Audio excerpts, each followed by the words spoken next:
ஆபித்தாரியான் channel. இன்றைக்கி வந்து bread bajji செய்ய போகிறோம். வாழைக்காய் அது இது போடுறதுக்கு இன்றைக்கி ப்ரெட்டு பஜ்ஜி செய்ய போகிறோம். இனிப்பாக இருக்கும். அதுக்கு தேவையானது கடல மாவு கொஞ்சம், கடல மாவு 4 ஸ்பூன், அரிசி மாவு 3 ஸ்பூன், உப்பு கொஞ்சம், சோடா உப்பு கொஞ்சம், மிளகு பொடி கொஞ்சம். இது அவ்வளோதான், வேறு எதுவுமே வேண்டாம். அதை கட் பண்ணி போட வேண்டியது. ஒரு அரை மணி நேரம் ஊறணும். இப்போ நாங்கள் கடல மாவு ஒரு 4 ஸ்பூன் போடுறோம்.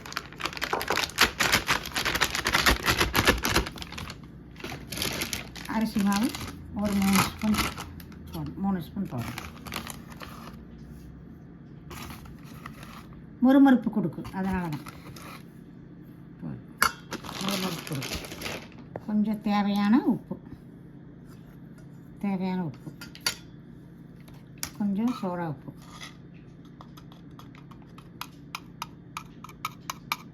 கொஞ்சமாக சோடா உப்பு, ஏன்னா எண்ணெய் இல்லைன்னா எண்ணெய் இழுத்துரும். கொஞ்சம் மிளகு பொடி,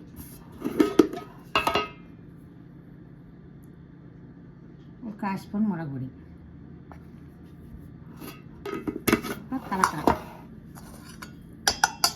கலக்கி வச்சுட்டு ப்ரெட்டு கட் பண்ணி போடணும். அவ்வளோதான்.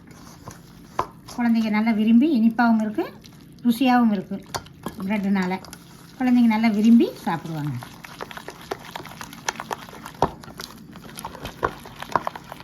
இந்த லீவு டைம் ஒவ்வொன்றா செஞ்சு தரலாம். சாயந்தரம் நேரத்தில் குழந்தைகளுக்கு நல்ல மாவு ஆட்டாயிடுச்சு. ஒரு 10 நிமிஷம் ஊறணும். அவ்வளோதான், ஊறணும். ஒரு அரை மணி நேரம் ஊறினா நல்லாயிருக்கும் சாப்பிட. அவ்வளோதான். ப்ரெட்டு கட் பண்ணிக்கிறோம். அதுக்கு இப்போ போட போகிறோமா, வாங்க பார்க்கலாம்.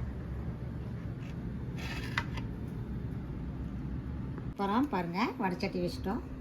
அடுப்பு பற்ற வைக்கணும். இதுக்கு கொஞ்சம் ஜாஸ்தி எண்ணெய் இல்லை, கம்மியாக தான் எண்ணெய் ஊற்றுறோம்.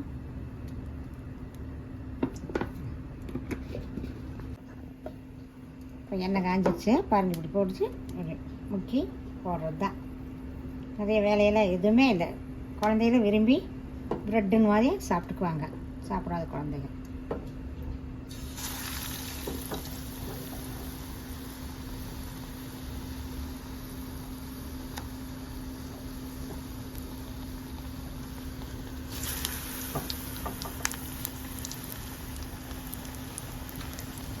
பாருங்கள், குழந்தைங்க விரும்பி சாப்பிடுவாங்க. திருப்பி போடுறோம் பாருங்கள். நல்லா போதுன்னு பஜ்ஜியாட்டவே இருப்பாங்க. வாழைக்காய் பஜ்ஜியாட்டவே இருக்கணும். ஆனால் இது நல்லா ஸ்வீட்டாகவும் இருக்கும், நல்லாயிருக்கும். குழந்தைங்க சாப்பிட ரொம்ப விரும்பி சாப்பிடுவாங்க. வேலை அதிகமாக வேலையே இல்லை, 10 நிமிஷத்து வேலை தான்.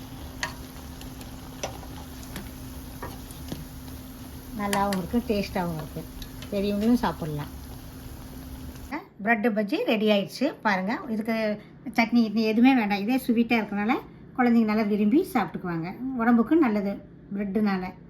வாங்க சாப்பிட்லாம்.